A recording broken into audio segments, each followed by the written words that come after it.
As a psychic medium, fear and doubt are very common as a practitioner when you're learning, when you're growing your abilities, when they're expanding, when they're coming online. It can feel like a really tumultuous time for a lot of people. You're experiencing entire new expansive senses. You're experiencing a whole new skill set, a whole new form of communication, and all of this through different energy and frequency than we're used to, than we're taught when we are taught to communicate as humans in most cultures. And as we're doing this, as we're expanding our mediumship, we're expanding our frames of reference, we're learning to communicate with the spirit world, there are so many questions that can come up. A lot of those questions sound like this. What if it doesn't work? What if I sit down with someone and nothing comes through? What if I'm connected with somebody's loved one in spirit and the information isn't landing or I'm not getting it right?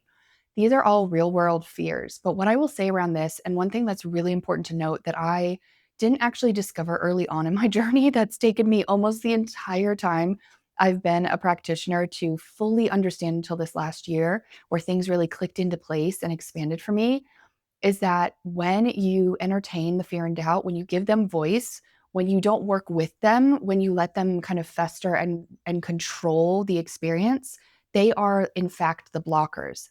The spirit world is never going to be the blocker. The spirit world will always show up to deliver information. And in fact, most of the time, you just need to speak, be in your essence, be in momentum, and be in full trust and surrender to receive that information. And what ends up happening is our thinking mind, our fear, our doubt, our intellect block what we already know is coming to us. When you connect with somebody's loved one in spirit, you can feel their presence. You can feel them blend with you. You can feel what it's like, who they are, what they loved, things about their personality, their characteristics, specific evidential information. And oftentimes in mediumship, we end up blocking ourselves and we let fear and doubt be the blockers instead of working with them to surrender to the spirit world and receive vastly more information, different information, and honestly, more evidential information. A lot of mediums are taught to work by a checklist. I actually learned to work the other way. So I learned to work through essence first, connecting with someone's loved one through the essence of who they are, what's their characteristics, what do they enjoy doing, showing memories, feelings, and also remote viewing. So seeing different aspects of their life, memories that they want to share, or a lot of times their house, their car, places they visited or frequented with loved ones. This is the way I learned with mediumship and then started adding more of the general checklist information into it if it was relevant.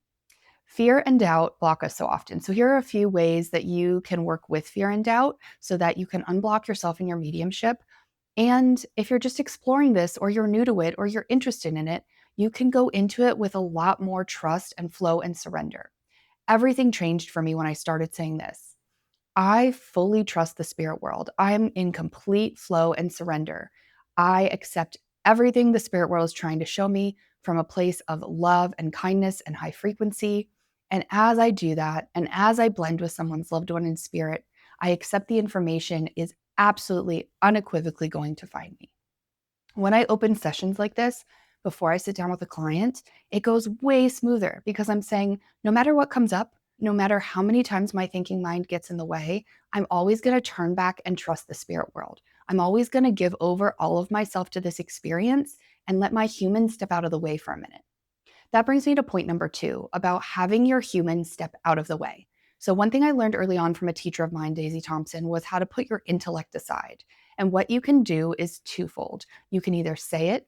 I ask my intellect, my thinking mind, to step aside, to take a break, to just allow it to literally roll it to the side, put it in the back, set it down gently, and allow it to rest so it doesn't have to work so hard to fight against the stream of information that you're receiving.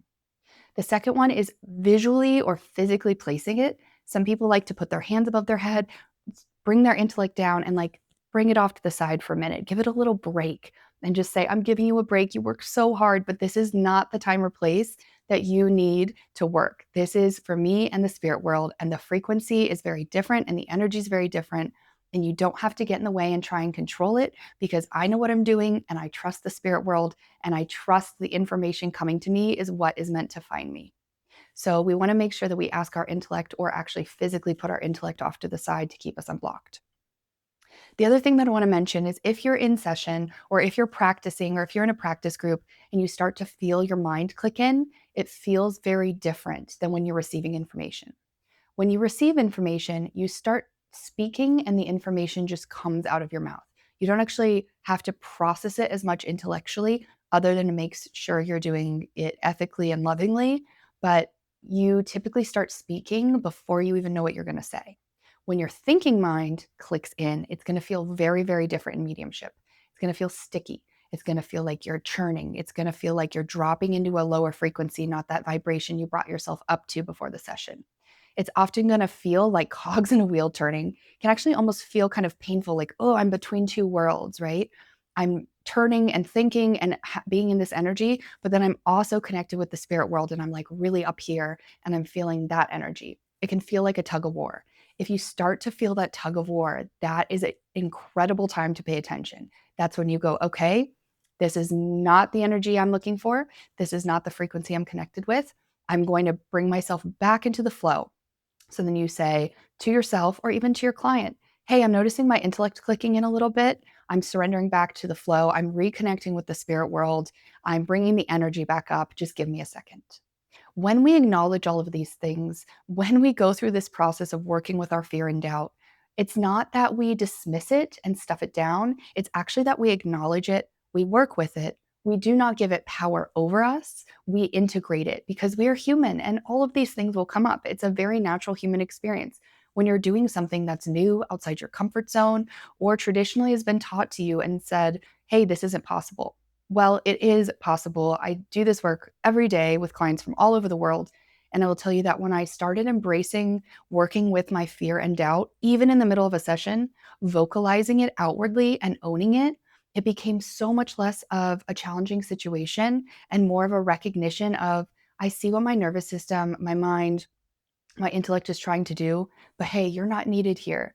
You don't have to keep me safe because this is a beautiful place, a beautiful frequency, and we're receiving information outside of having to process it so deeply real time.